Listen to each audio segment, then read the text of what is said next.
Upaya tegas pemberantasan peredaran narkoba di Madura kembali dilakukan aparat kepolisian.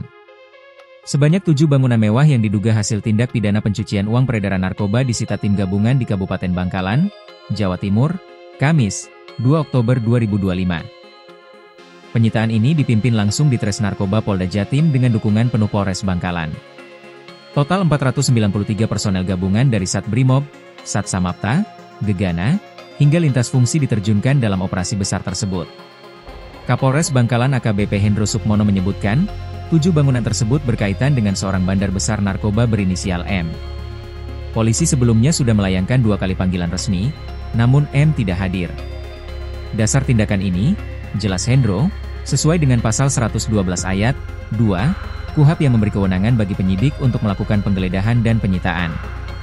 Pada hari ini kami membackup kegiatan upaya paksa yang dilakukan di Tres Narkoba Polda Jatim di Kecamatan Kokop terhadap Tu berinisial M. Terhadap M dilakukan 2 kali pemanggilan namun tidak hadir atau tidak mengindahkan, tegas Hendro.